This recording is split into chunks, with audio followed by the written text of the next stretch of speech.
it's Jana again. So the last time we were together, I talked about how you can use token economies and first-in schedules to motivate your student in order to do some tasks, okay?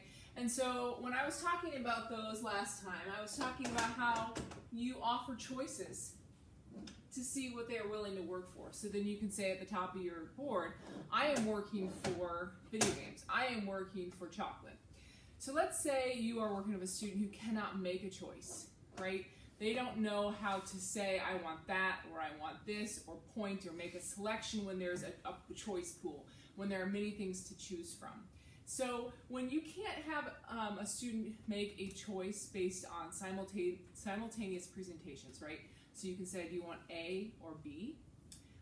And they can't make that choice. They don't know how to choose between A or B. What you can do is called priming reinforcement. So instead of offering two choices at once, you are basically offering one choice at a time, and then you are waiting to see if whatever you have is currently enticing for that student or currently motivating for that student. And it's called a successive presentation of reinforcers, priming the reinforcer, seeing if that current item is actually going to be motivating for your student to earn. So instead of offering two choices at once or three choices at once, you can offer one choice at a time and wait for that yes or no response, or waiting for their response to see if they are interested in it, okay? So I'm going to show you what that might mean. All right, so if you're thinking about priming the reinforcer, you would still take something to your child or your student and say, would you like some jelly beans? No. Would you like Cadbury cream egg? Yes. Yes? Okay. Well, then let's go ahead and go work.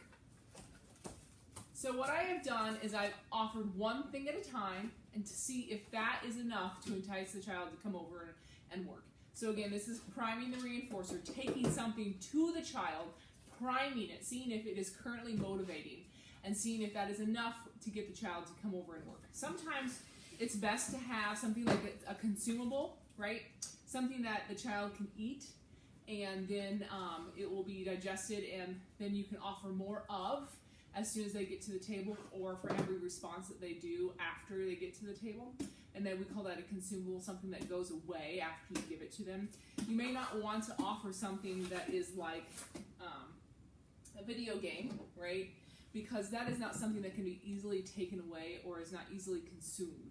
All right, you can't divvy that up into small little bits as well as you can with a consumable.